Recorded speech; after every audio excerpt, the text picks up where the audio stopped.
Can you all hear me? Good. Good. Thank you.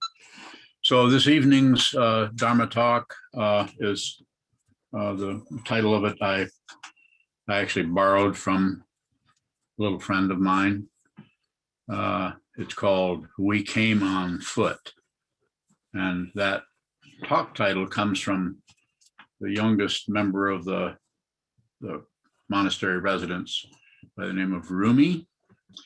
And once Rumi was coming over to Rose House, which is Sokuzan's house that she just purchased, about 4-minute walk away from the monastery, and we were all over there waiting. And then Senshu, who's right, that one person right there, it says Senshu, that's her. She and her son Rumi came over, and when she came in the door, something like this.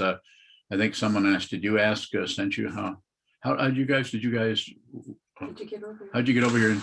And she said, "We came on foot." And Rumi at the time was a little over two years and 2 months, heard that, and then said, "We came on foot.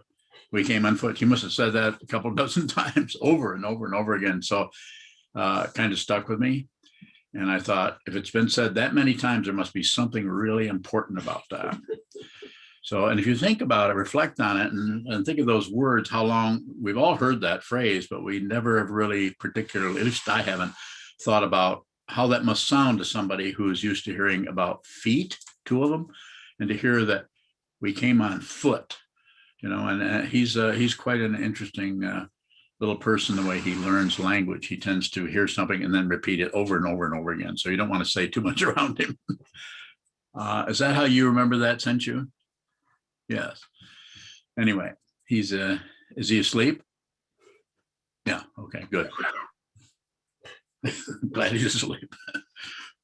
So the idea there is we came on foot. What I'm trying to use that, of course, I can give a talk about, you give me a title, I'll talk about it somehow. I'll make it work, or I don't know if you call it make it work, but everything means something, and everything means something else, and yet everything means exactly what the words are. So, well, how that shows up for me, we came on foot. It means a return to your original situation. And one of the things that you can do for millions of years, at least a million anyway, we've had feet. And so return to the fundamental situation. And what is that? Your body-mind complex, this situation. You don't need a smartphone. You don't need, what do they call that? AI, automatic intelligence, or whatever the hell it is, axiomatic intelligence, axolotl intelligence, axon intelligence. Axon, isn't that the one that makes it's like the causeway between the nerve and what are those other parts of nerves? Somebody here knows. Don't tell me.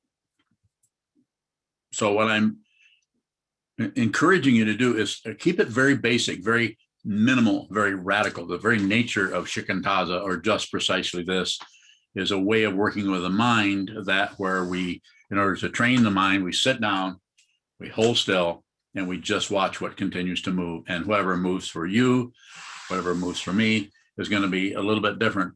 Not better, not worse, just a little different. And it takes a while, because for a while we watch what moves and we want to stop it. We watch what moves and we want to fluff it up. Or we watch what moves and we want to conclude something about that. We actually miss what shows up for what we think about it, simply put. So we came on foot.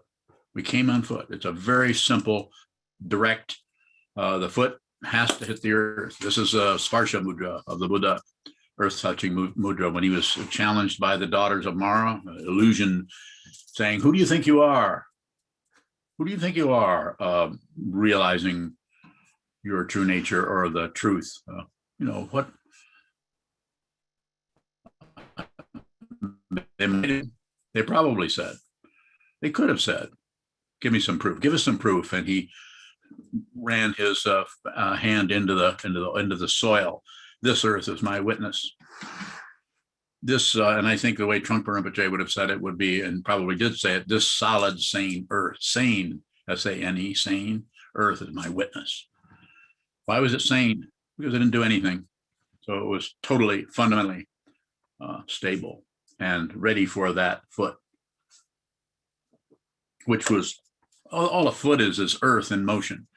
There's the sky, and there's heaven, and then there's earth, and then there's the foot that connects heaven and earth. There's just this earth, as the Japanese would say, shin soi and ikai, or heaven, earth, and man. What is that? It's just a way to arrange things so that you can better look around and see the various situations that are coming and going: passion, aggression, ignorance, hope, and fear, all the different qualities of craziness and of sanity, coming and going, coming and going. So the idea about, we came on foot. For millions of years, we've been doing this. What did I say originally? At least 1 million. So 2 million years ago, I'm not sure if they were feet or not, but they could have been flippers. Anyway, here we are. We're doing this. We may have felt like we just got here, but there isn't a time when we weren't here. Awareness, intelligence, perception, the viewing, the tasting, the smelling, the hearing, all of the sense fields are on receive. And if they're on receive, then you're getting exactly what you're looking for. You may not see it if there's still some kind of rotation, some kind of confusion about the nature of what's appearing in front of you, thinking that it's something else that needs to be chased, something else that needs to be avoided or run away from. And not that relatively it doesn't look like that's the nature of relative truth, is to be the grand illusion. It looks like it's scary. It looks like it's inviting. It looks like it's meaningless. That's appearance. Always receive that, but don't use that to do something else. In other words, and in the same words, don't run away from anything, don't run towards anything, and don't ignore anything, unless you see clearly what it is. And then in that case, you are no longer separating yourself as a separate identity from dependent origination, and you actually become the dance itself. Others might look on you and think you're crazy, or others might look on you and think, yeah, he's a pretty good dancer, or others might look on you and think, the hell's going on over there? Who pulled her chain or his chain? So any kind of dependent origination can show up as confusion, can show up as sanity, can show up as neutrality, and so on and so forth. If you think there's someone that can do something wrong, if you think there's someone that can do something right, then this leads to confusion. It leads to further entanglement in right and wrong, up and down, back and forth, success and failure, hope and fear, and terror and extreme joy, polarity.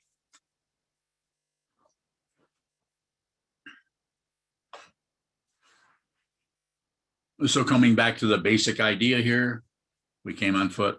So you got a couple of feet, more than likely. And if not, you'll figure it out. Get to the cushion, get to the chair, get to a position where you can hold still.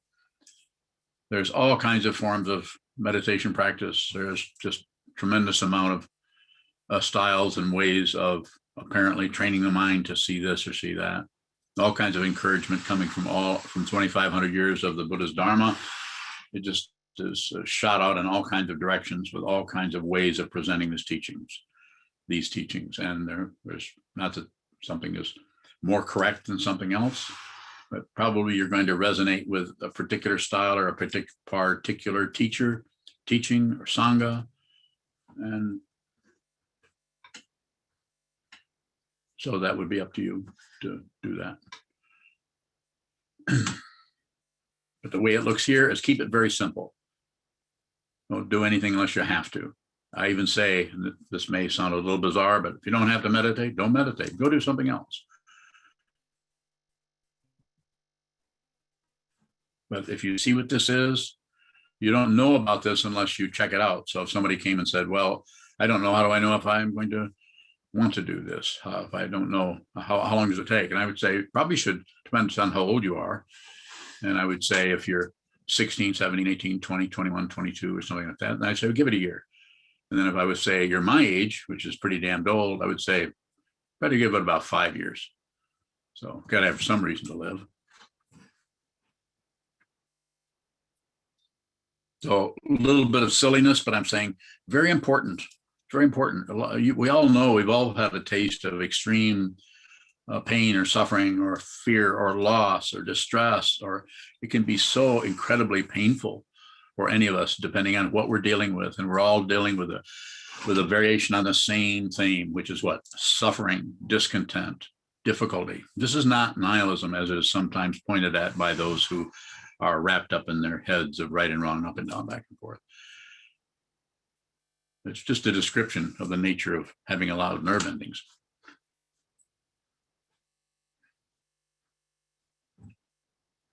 So the way it looks here is, don't do it unless you have to, and you won't know about that unless you do it. So give it some time, sit down and work with the mind in a very straightforward way. You may decide to return to shamatha vipassana, or to doing mantras, or doing deity yoga, or just yoga. There's all kinds of different ways of working with the mind, different ways.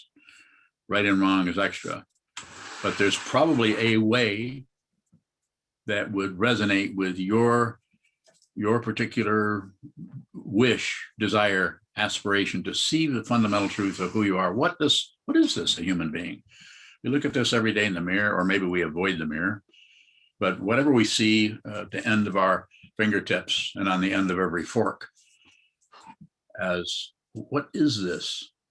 What fundamentally is this? And notice that if you look closely, you notice that all of the projections and ideas, maybe in a limited form, maybe in a very minimalist form, fall away, and we begin to see the raw and rugged edges of that which is arising as what? Form. And we see that we don't really know what this is. We know what it's called. We know what it does. We know how to use it, how to move it this way, move it that, make it larger, make it smaller, warm it up, cool it off, and all of that stuff. But we don't know fundamentally what it is. If you begin to look at what this is, and the way I teach people about this whatever moves, observe that. Don't grasp it, don't reject it, don't shut down, but observe what is in motion, thought forms, thought patterns, ideas, daydreams, falling asleep, falling awake, anything that's occurring, just observe. And in that way, we begin to see clearly what it is that's coming and going, arising and falling as thought forms, ideas, imaginations, explanations of this and that, hopes and fears, and so on. Just observe. Keep it very radical. And of course, the path to that, as you've heard me say probably hundreds of times if you listen to me much, is the way that seems to begin or start out, or maybe goes for a long time, is we can't quite keep from adding on to stuff. But that's still awareness. To see the way you add on is what is important, not figuring out a way to not add on, even though I might say, don't add, don't subtract, don't divide, don't do any math. As I've said many times, we can't stop doing that. But if I say that to you, as I've said to myself, we notice that that's interesting. If I try not to add on to what arises, there's a kind of an impulse to do that.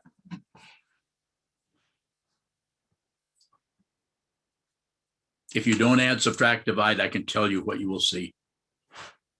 And what you will see is not separate from the one who is seeing it. And it's not magical. It's not a great, you won't hear French horns in the background.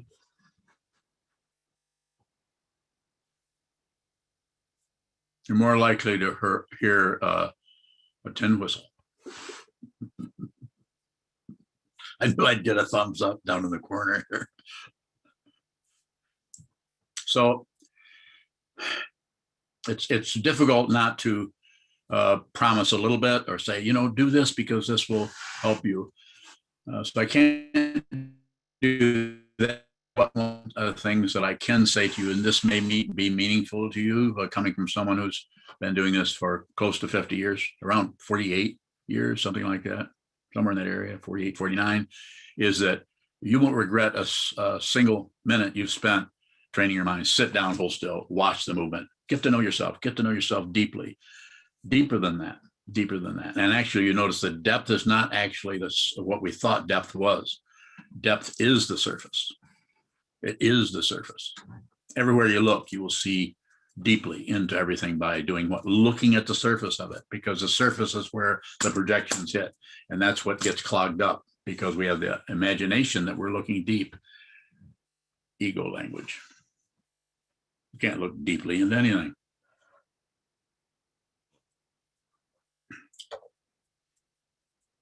Would you disagree?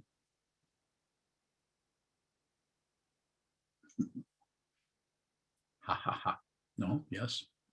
She's going like this.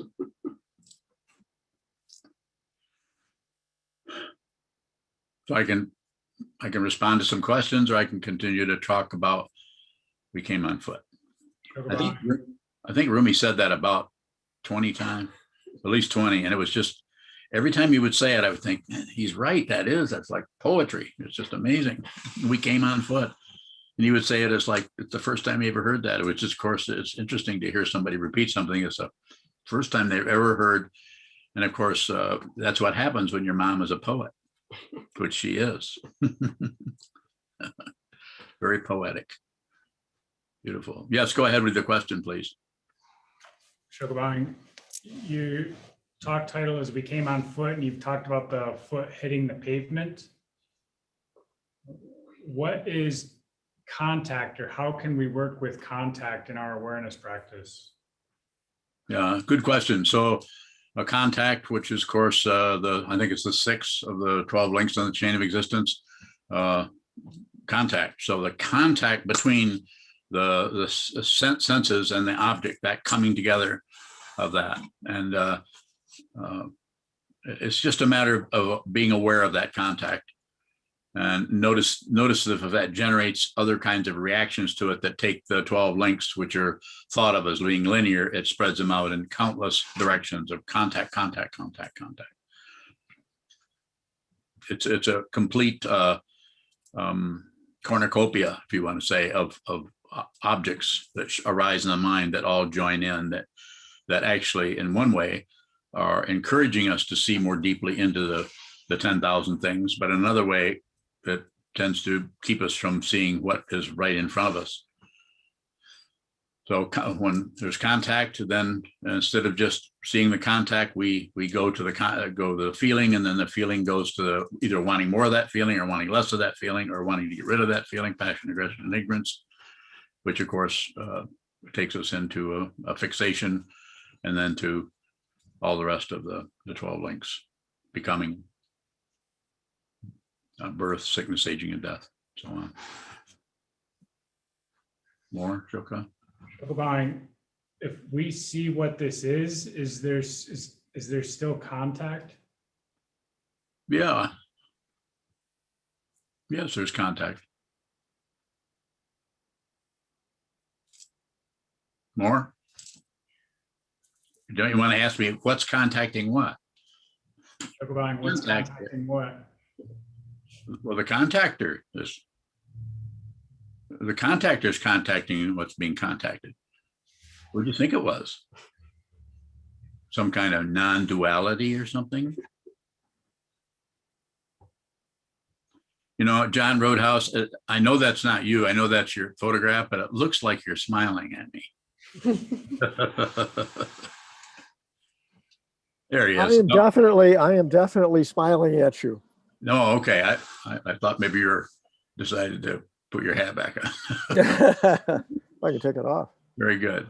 You look great with that new haircut. Takes years off my life, right? Yeah, it does. It does. You only look 72 now instead of 73. So I'm nearly 80. So Shoko, how farther did you want to go into that whole contact question? Sokuzan, I think early on in the pandemic, you were talking a lot about contact, and I had asked you a question of, is there a texture that goes along with contact?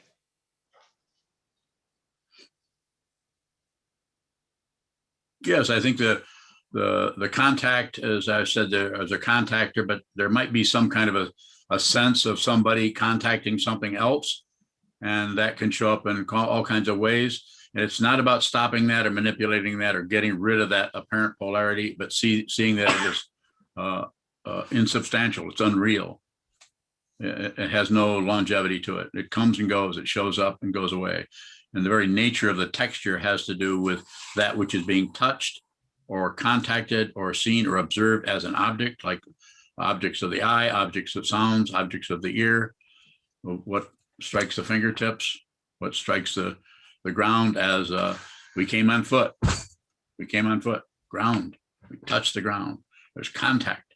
So it's a fundamental aspect of relative truth that is saying over and over and over again, absolute, absolute, absolute. I'm just using concepts to say it, but you're always where you're at. Past and future need to be looked at, but those are illusions. From the orientation, you could say, you want to call it orientation, or maybe the lack of orientation of your true nature. You don't see anything else, but that doesn't mean that the illusion of texture, the illusion of we came on foot, it doesn't mean that isn't a completely vivid and vibrating and radiant illusion,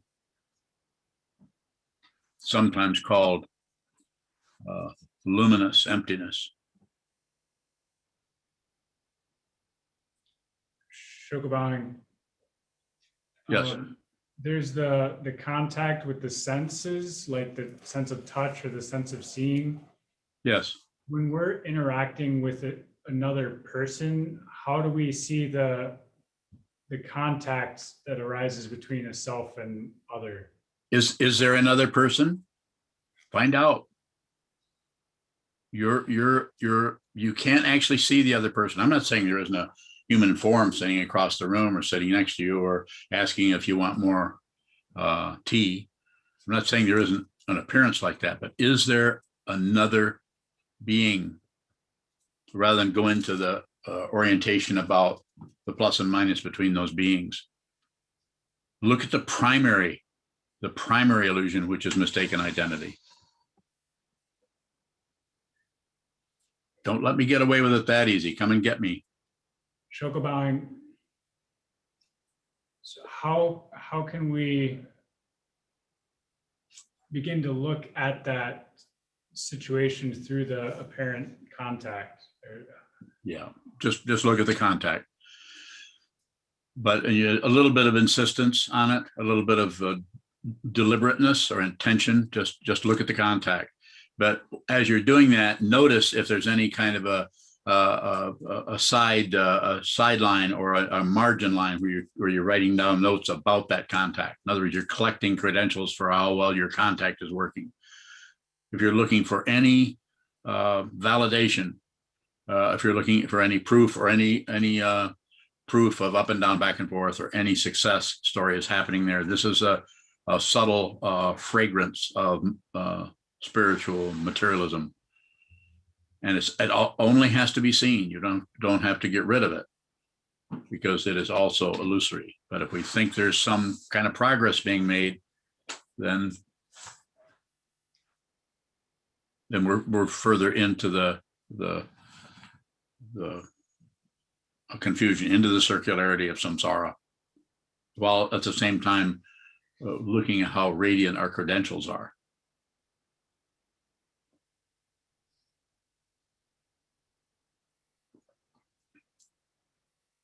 Thank you.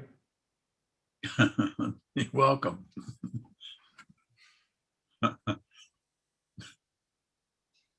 Sokuzan Bauer. Yes, goes on. Earlier, you used the idea of dancing. You said it's just dancing or something like that. Did I say it's just dancing or something like that? Is that what that quote? No, you just said it's just dancing. I didn't say it's something like that. Well, you just did. Are you accusing me of something? Nope. Keep coming. You can do it. Well, let's just say it's just dancing. Okay. And use that metaphor Well, let's- literally. Huh? So if you're dancing, let's just say if you're dancing, and if you're self-conscious or you're thinking about how to do it, you can't just dance. It's hard to just dance. But if you lose yourself, it comes out more naturally. It feels, I don't know, free. And that's evident with dancing. How do you do that with your life? Yeah. So it's going to show up differently with each person.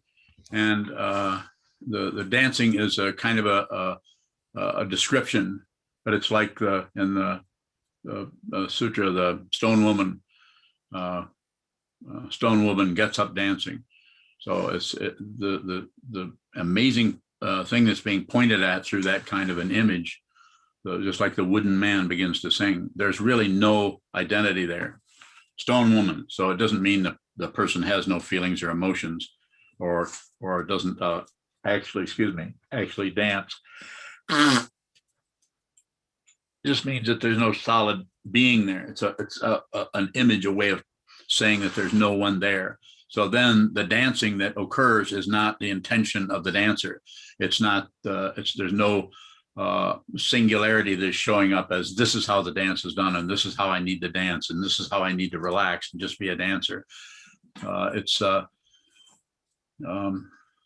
sometimes artists, painters, sculptors, poets, writers notice that they practice and they write and they write, and then they realize that the writing just comes out of them as they no longer get in the way of pratitya samutpada, of dependent origination. You are dependent origination unless you obstruct this situation. And it's difficult if you've had what sometimes is referred to as lifetime after lifetime of fighting with everything. Going to war, going to peace, going to war, being on the good side and the bad side, being a black person, a white person, a black person, a white person, black and brown, red. And did that happen? I don't know.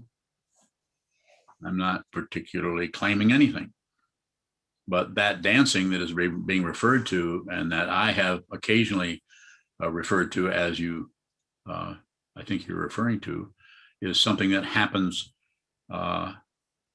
spontaneously, not impulsively, not in order to get a credential, not to be a good dancer, not to appear to others like you're so free and you're so relaxed and you're just so, with the world, in harmony with everything. May not look that way at all, may not even look that way to you. But the idea there is to see dependent origination, and what I'm telling you to do, suggesting you do, and in your case, since you're a student of mine, you're a monk, I'm telling you to do it. Get your, go on foot, get to the wall, sit down, hold still, and just observe, just receive what shows up, project nothing, laminate nothing. Don't do anything with it. No dancing, no nothing, no music, no. As Trungpa Rinpoche said, the big no in 1980. It's a big no. It's just, I don't know what he meant by that. I never got a chance to ask him about it, but it's like a big understanding of seeing the way via negativa is a fancy phrase, that you can actually stop everything. That's what the big no is. You sit down and you just stop moving. And when you stop moving with the intention that is coming out of the wish, the bodhicitta, the interest, the inspiration to see the truth yourself, not believe in this, not believe in Buddhism, not believe in this old man, but to see it yourself. Sit down, hold still, and see the truth yourself. You can do it. I know you can do it. I'm positive you can do it. I don't know if it's going to take you 10 years, 20 years, or 100 years. Once you do it, hasn't taken any time at all, because nothing fundamentally occurs. That's the illusory part of it, that ego mind, self-centered mind, greedy mind, hope and fear mind gets tangled up in something else, something else, something else. It's an incredible illusion. And it can't be explained away, even though I try to use concepts to point to it. And we should study those. Stone woman gets up dancing. Wooden man begins to sing. More goes on.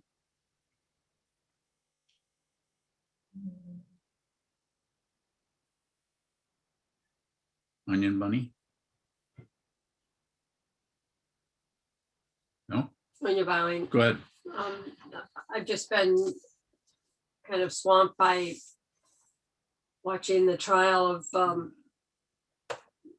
about George Floyd. Yes. How do we dance with that? Insofar as you can, just watch what happens, and watch what happens out there, and then watch what the reaction that happens here, and don't add or subtract. Don't do any math at all, and that's difficult because we think some things should not happen. We think, well, that shouldn't be so, and that's adding. It's not that it should be so. It's just that we oppose that rather than receive it. But difficult. Go ahead. In your mind, it just in watching the witnesses that have come forward so far, and just the intense, in some cases, guilt that they feel for not having done more. Yeah. And so, as practicing meditators or Buddhists, how can we do more? You have to do what they're not able to do. There's no mind training going on. I'm not saying some of them aren't extremely clear about what's happening relatively.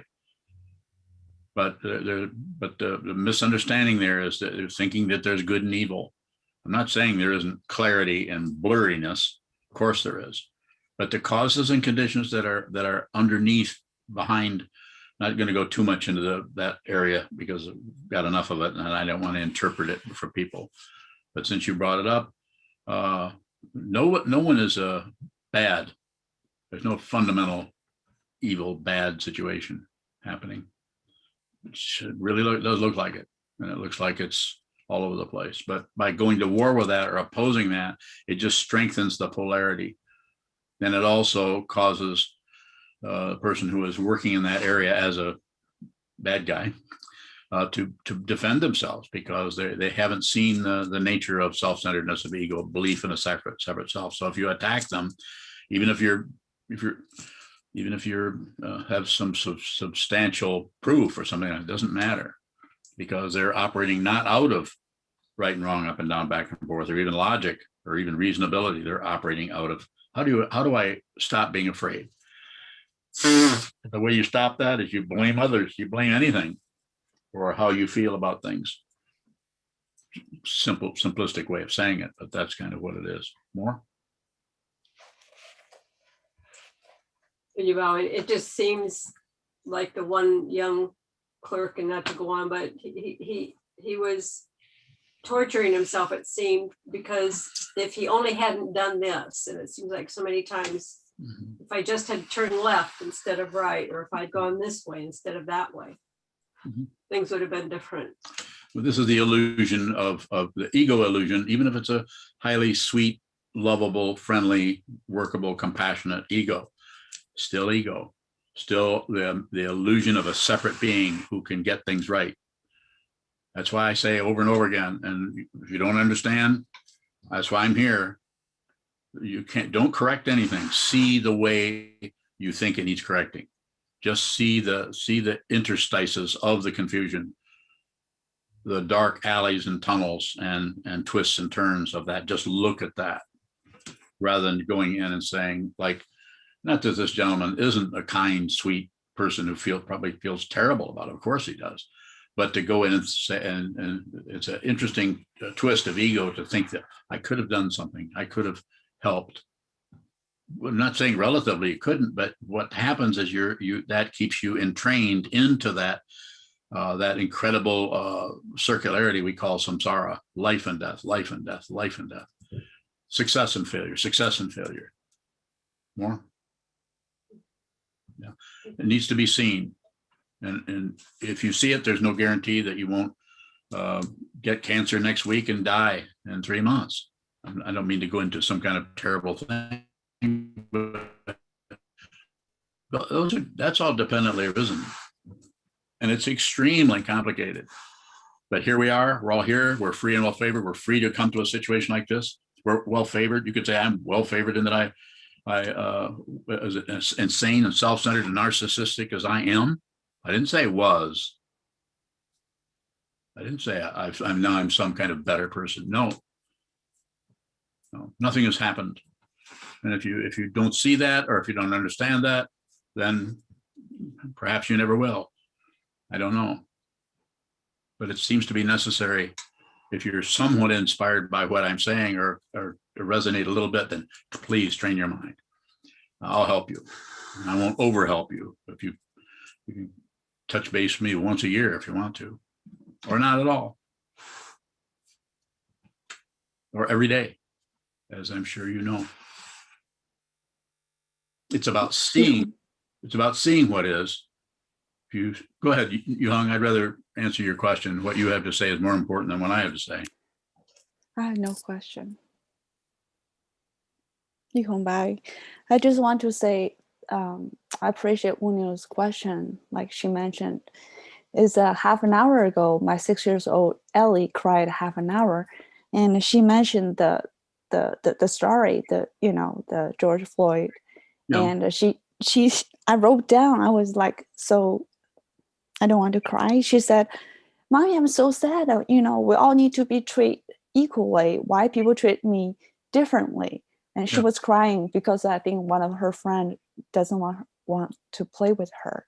Just a simple thing really trigger her, and she say whatever she saw on the TV or the media. I don't know where she got that. Normally we don't watch TV, but I appreciate when the question really make me as a mom sitting here feel a little bit better. I feel I was very humbled to have a chance to be teacher Sokuzan. I just sat there, listened to her, and I always want to say that train your mind, but I cannot say it. I just, let her say whatever she wants. You say it to you, just receive, as I'm interrupting you right now and I receive it, but train your mind so that you can see and so you can receive. So when you step away from the wall and you go and talk to Ellie or Abraham, that you're on receive. This doesn't mean you might not step in and say, oh, no, don't do that. You might, but you'll do it out of the situation rather than some kind of ideas about what they're saying. They'll be fine. Just protect them from danger, protect them from harm. And that's hard to do in this world, I know. But that'd be a wonderful thing for you to just meet her where she's at, listen to what's happening with her, what's happening with your son. Yeah. Thank you. Bye. Thank you. Yeah, you're welcome. Any further questions? Yunju bowing.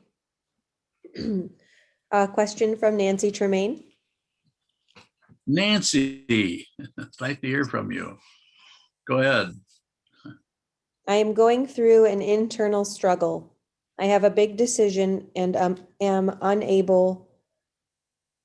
Advice, please.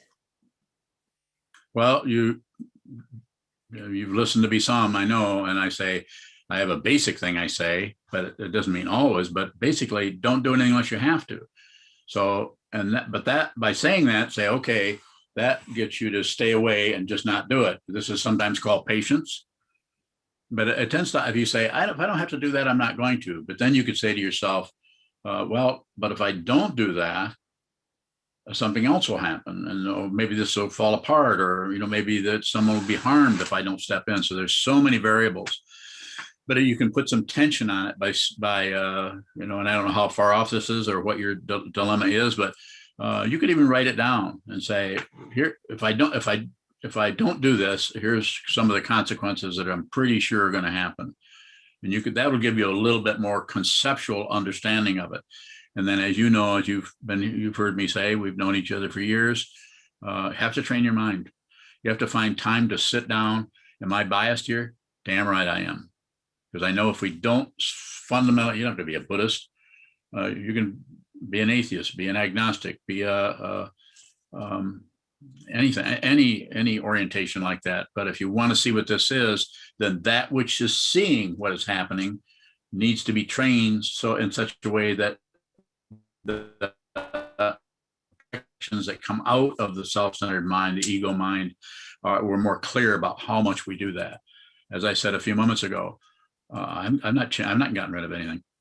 If I'd gotten rid of things, I would be some kind of wonderful person. Now, I might have some students, but they'd just be followers. They would be true students. As I've said, I don't need any followers. I'm not going anywhere. Sorry to say, or happy to say. So I would say, Nancy, just look at it as best you can, and don't do it unless you have to. But then you might see, by saying that, you might see that it goes on. If you got a couple of weeks, I wouldn't decide anything till the last minute, just before, just to get that last weather report. Is it raining today? Wait till the last minute. Some people will say, oh, don't waste the last minute, decide now. I never say that. I don't decide anything ahead of time that I can think of. Do I? Did I say that? She said, you're lying. You do too. Didn't you? Not much. And also, Nancy, I'd say if I'd be happy to talk to you about it at some point if you feel that's necessary. And also, nice to hear from you.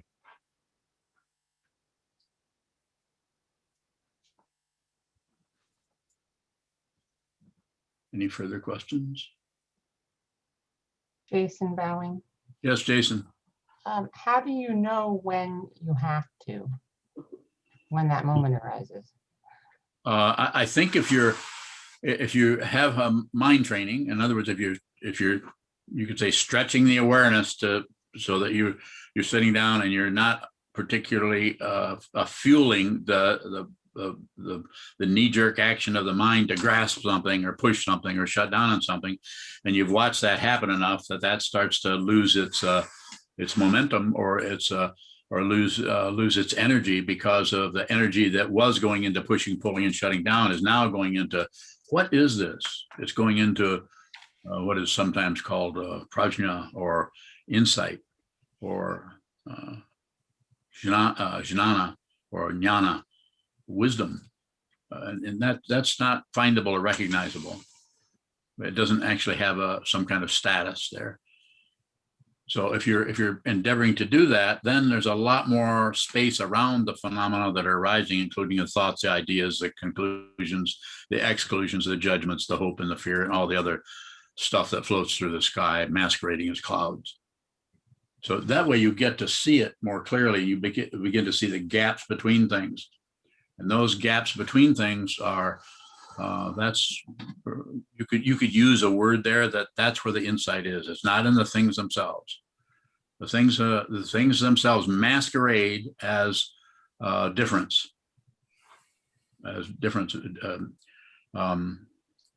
differentiation and desire. There's a differentiation, and then there's a desire that this goes away, and desire that we get more of that, and we totally miss the interval, you could say, between the phenomena.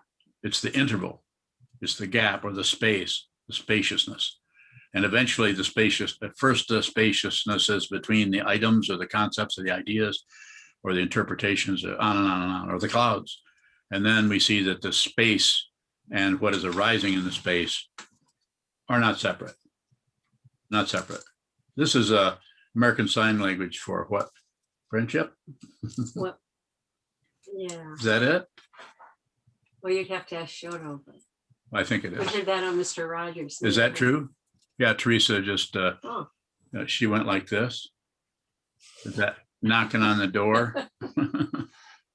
Sokuzan, I'm a little confused. What does that space have to do with not deciding, but knowing, or having that moment when you actually have to do something, or you do something?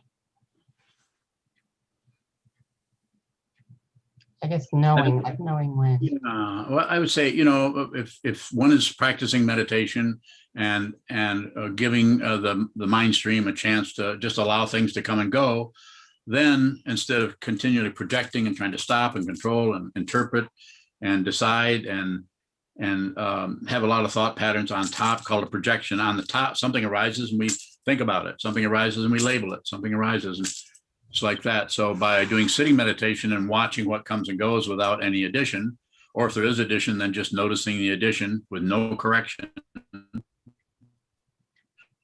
getting to know yourself and how the mind works on a deep level, then that spaciousness begins to show up. To ego, it shows up as can show up as fear of not knowing what to do next. So the ego will interpret space as I can't be, I have to figure something out. No, I have to decide what to do. I've got to figure this out, that kind of thing. Where what is being recommended is just allow some space around the things that are happening rather than make it some kind of a, get us all upset about the situation. It's difficult to do that. I don't know if you can actually do it, but what you can do is it's kind of the negative aspect is stop meddling with it. Have some appreciation for your confusion. If you can really make friends or appreciate or understand or see or stop fighting with your own confusion, fundamentally, not only will you things go a lot more smoothly, more or less, but you'll also be able to help others who are wrestling with themselves and fighting with themselves and trying to find blame or trying to find credit, trying to find polarity that is right and wrong or up and down, back and forth, correct and incorrect, good and evil. That's all about controlling people. Go ahead, Sally. Sally Bowing, I just wanted to say that is so very helpful to me. Thank you. Thank you. And I didn't think to ask that specifically, but it was very helpful to me. Thank you so very much, Sally Bowing. I have no idea what I said. Oh. No, I don't know. All I hear is what you're saying. Yes. Oh, okay. Yeah. When I say receive, that's what I'm doing. I'm receiving. So I don't have a bag of tricks anywhere. No, I know that, and I trust that. That makes a very big difference to me. Thank you so very much. You're welcome. Sally Bowing. Yes, Teresa. Teresa Bowing. Often you talk about things are choiceless or choicelessness. Yes. Sometimes I feel like I use that as a cop-out. How can we recognize choicelessness and still take responsibility? You're doing it. You keep second guessing everything. You're already doing it. You're already doing it. So don't believe me, but don't necessarily disregard what I'm saying. I'm just saying continue to sit. We came on foot. Continue to get off your feet and sit on your fanny on the cushion or in the chair and watch. Put your gaze somewhere and just receive. Fundamentally receive this incredible world that we've been downloaded into for a short period of time that we so take for granted. And so you're already doing that. I just had an interview with you. What was it, yesterday or 2 days ago? Yeah. You're doing fine. Just keep, I'm not saying it's comfortable. It's not going to be comfortable. Life is suffering. The Buddha was not kidding. And it doesn't necessarily go away, even though the third noble truth is nirodha or cessation. Well, suffering isn't going to cease. So he didn't quite level with us there, but he did really. But then Ananda probably memorized it wrong. As you know, Ananda didn't attain awakening because he was too busy memorizing stuff.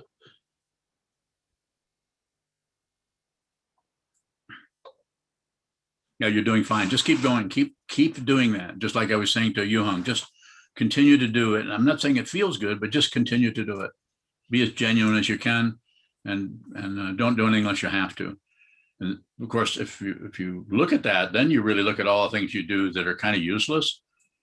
Like I don't really have to, wash my clothes, do I? Yeah, you probably should do that. I don't have to take a shower. I don't have to brush my teeth. I don't have to. This information is not for 12-year-olds. Like wear pants during COVID. Yeah. What? Joke about people not wearing pants during COVID because they're all Really? on Zoom. Yeah. Because they're all on Zoom? Yeah. Pants are kind of useless instead. Because the pants business, they're listening to you on there, they can hear what you're saying. And I didn't say any of that. I don't agree with anything she said. Even though the Levi's is going out of business, I hear, because of the lack of pants. LOPP, lack of pants purchase. Okay, let's get down to business here. Further question? Laura Go ahead, Bowing. Laura. This Yes. is just a practical question. Yes. On days that I can manage 2 hours of meditation, is it better to do it all together, or is it okay to split it up? Either way, I would say either way. You might do it one way one day, or do it for a week one way and then go back the other way. You can also do, depending on, and you work out of your house, as I recall. Mm-hmm. Yeah. Yes. And so, yeah, I would say it's up to you. Either way is fine. Okay, so there's no added power for hanging 2 hours straight. Well, yeah, if you could do 2 hours twice, which is a block set. Right. And yes. And I have done that. I just wondered about the 2 hours versus. You know what I'm splitting. pointing at, though, right? Pardon me? You heard me. No, I didn't. I just said, you see what I'm pointing at. Oh, yes. I would say, to be serious about it, I would say, yeah, two hours in the morning altogether, and then maybe split it up another day, split it up. And then you understand what happens if you do 2 in a row at that second hour. Just like with a 4-hour block set, I've noticed that after about 3 hours, the self-centered part of the mind gets kind of just worn out or something, and kind of slows down, and there's just more awareness of what's moving. It's sometimes called boredom. The downside of boredom is boredom, and the upside of boredom is it is a sign that you're weaning yourself away from the constant demand for entertainment. Thank you, Sokuzan. You're welcome, Laura. Sally, do you have a question? Anyone else have a question? Junshu bowing. Yes. A question from Benjamin Swartout. Okay, Benjamin. I don't own myself. How then can I own my thoughts? Do I just accept myself as the confused fool I am? How can my actions still be grounded in ethical or right action? Yeah. So that's a lot of strung together inquiry there. And I understand, I think I follow where you are with it. I would just simplify the whole thing. Train your mind, watch what moves. I wouldn't worry too much about the ethics. I would, if you want a best ethical thing to look at is don't do any harm to yourself or to anyone. Mind your own business. Don't meddle with anyone. Correct no one. And you could also not correct yourself, but watch the way the mind moves. And then that which needs to be maybe tamped down a little bit or fluffed up a little bit will come out of your awareness rather than some kind of code of ethics or something. Not that there shouldn't be codes of ethics. We have one, we have ethical guidelines on our website for people in the monastery, for monks. But those are to be observed, not obeyed. Start obeying monks, and then pretty soon you have some people who are bad people because they're breaking their vow or something. It's just a big misunderstanding. That's the only question I ever asked Kobun Chino Roshi, and he corrected me immediately when I asked him. And that was, I would like to take vows with you. And he said very abruptly and quite sternly, which is unusual for that fellow to talk sternly at all. You don't take vows, you observe them. And that hit me so strong that I didn't know what, instead of coming back and say, oh yeah, well good, I'll observe the vows. Yeah, I'd just love to be your student. Can I take vows with you? Or can I observe vows with you? I could not, because he saw what I was up to. And he did what he functioned out of his vow to help me, not to make friends with me or to give me an easy time.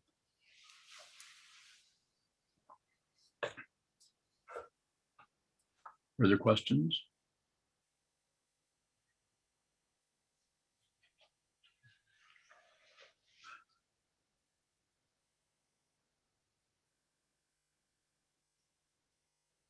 Yes. Oh, no, go ahead. You just told Benjamin, don't do harm. How do we know if we're doing harm? Kind of hard sometimes. Don't meddle. That would help. Don't do it unless you have to. So that way you're more aware of what you're reaching for and what you're pushing away and what you're closing off. because then you're kind of looking at cause and effect in terms of the life that you're in, the people you relate to. But the most important area there to work on is to train the mind to see clearly, so that you're seeing what's in front of you more clearly, rather than seeing what you think you're seeing, which is the prejudice going out. You can't really get rid of prejudice. Prejudice is dependently arisen. It's like meditating so your ears fall off. It's not going to happen. Or so your ego goes away or dissolves or something.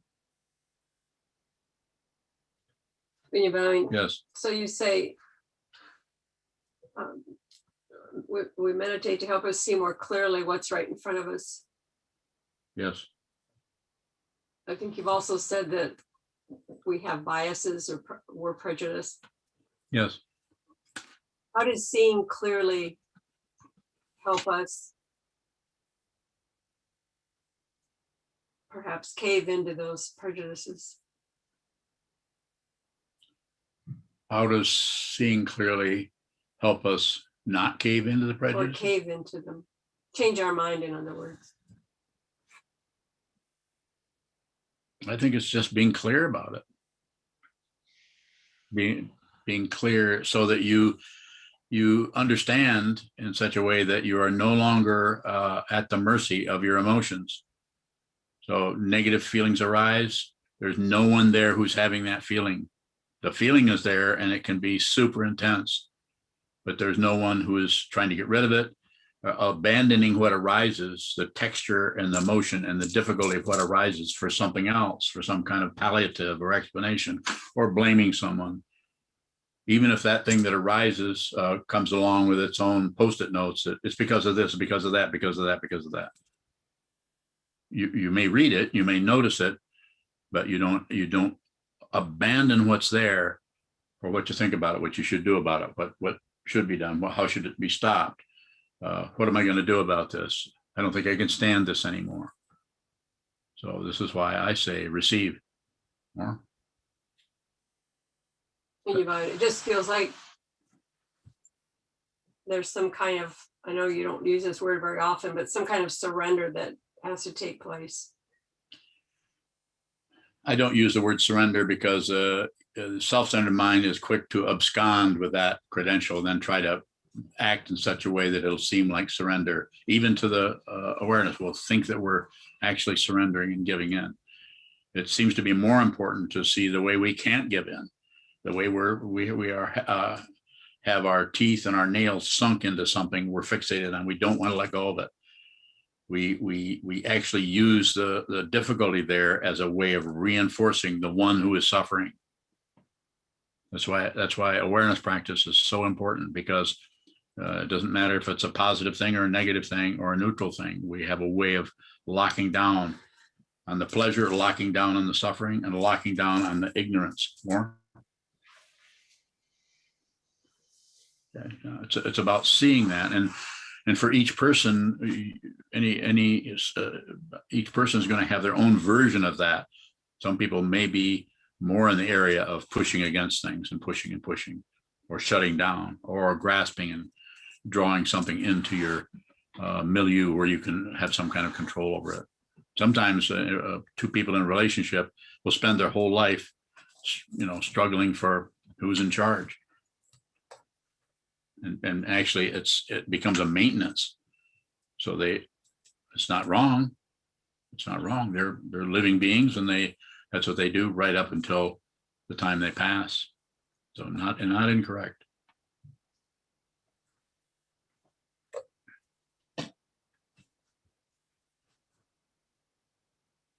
Jason bowing. Yes, Jason. Is there really truly anything that we have to do?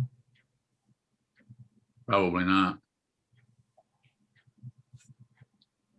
So why do you do anything at all? Me? Anyone, but especially, I want to know why you, now that you kind of understand things better, or that you know a little bit. Yeah. I guess my question is, I can tell you why I do this. Yeah, go ahead.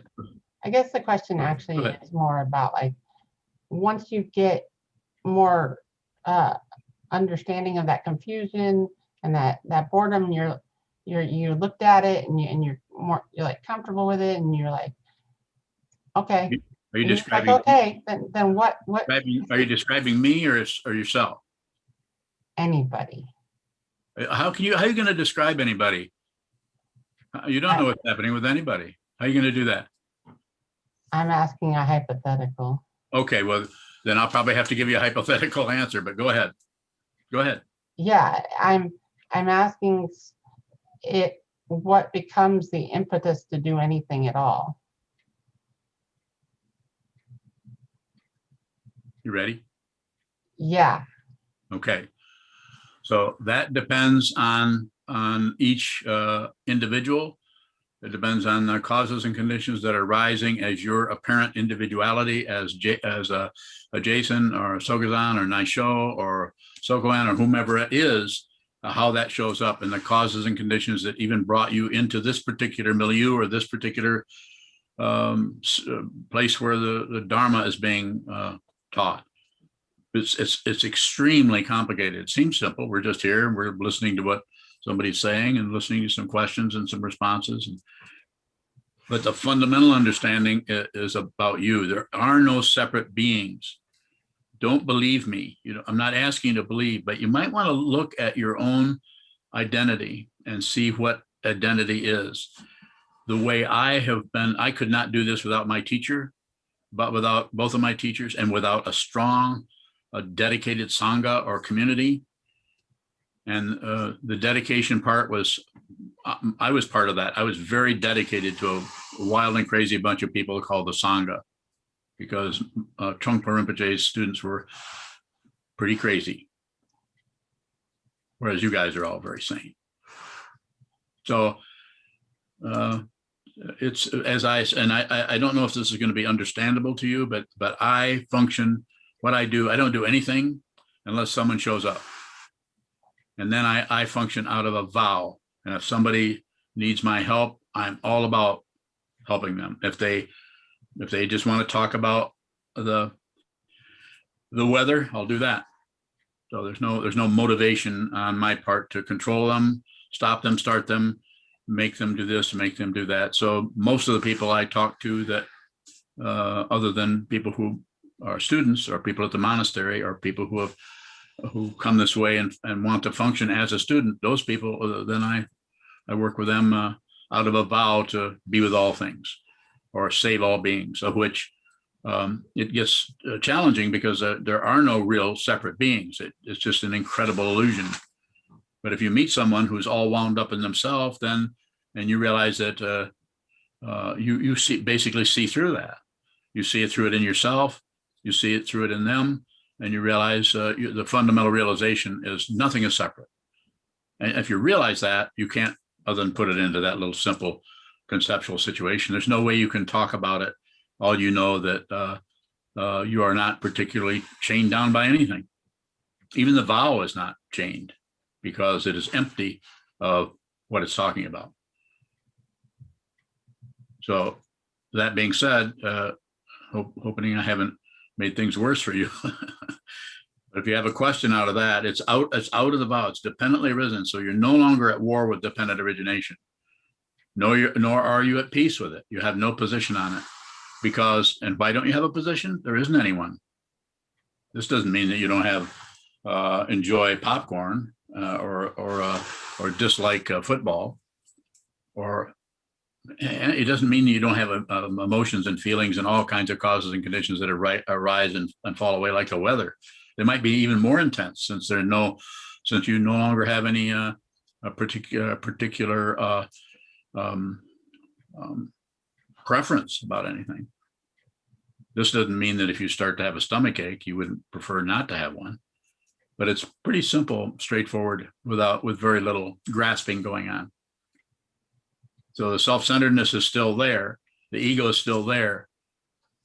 It's just not real. And the reality of other people, it's also unreal. But if it comes to you who's suffering and they think this is real and they're having a hard time, then you help them. What else are you going to do? Help them. And how do you help them? You help them with their permission. In other words, they have to be ready for this kind of help. There's no propaganda going on. Like some teachers say, this is the only way, or some Buddhists said, the only way to attain an enlightenment is to this. You have to do this, and attain enlightenment in one lifetime has to be done this way. I'm not saying that they're insincere, but I don't teach that. Sokuzan bowing. Goes on. I'm bowing out, Sokuzan. I'm gonna get up really early tomorrow. Yeah, travel safe going down there, will you? Thank you. And be sure and take Ondo and have her keep you awake. Okay. Thank you. Night. Night. Choose unbowing. Yes. I think I've heard you say that the vow transcends karma. How does the vow arise dependently if it transcends karma? Well, anything that arises has to do it dependently. But then once the vow is understood, then it's not dependent. It's no longer dependent because it's both exists and non-exists. So it has no status anymore. It's just like, there's no allegiance to otherness. It's the simple word that's been used for centuries. It's advaita, or non-dual, not two. Goodbye, Joyce.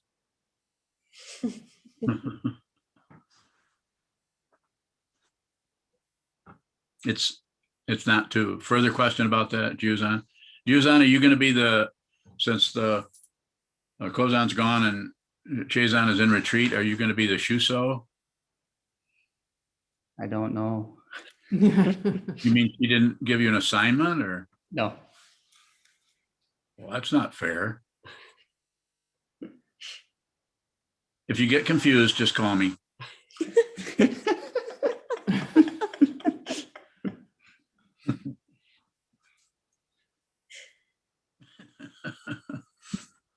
Any further questions? Or we can close, whatever you'd like to do.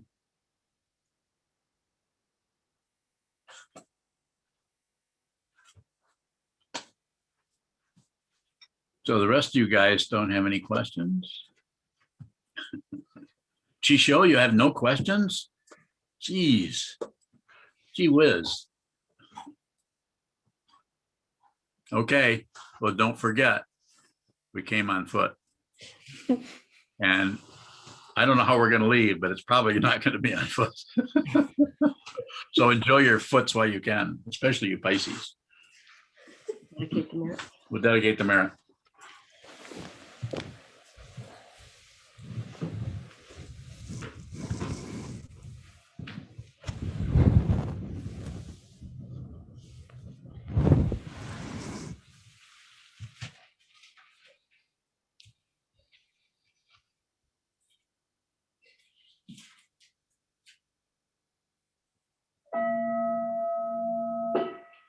May the merit of this penetrate into all places so that we and every sentient being together can realize the Buddha's way. Jiro Sanji Shiku Shison Busa Moko Sa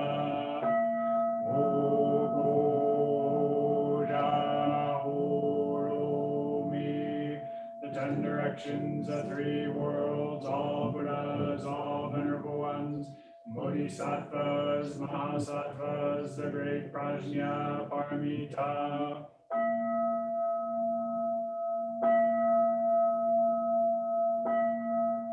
O Buddhas and Bodhisattvas of the 10 directions and the 3 times, please hear us. Please come down out of the light and protect Sokokoji Buddhist Temple Monastery, our Sangha, families, friends, and visitors. Heal everyone who is unhappy, sick, or suffering, and fill them with light.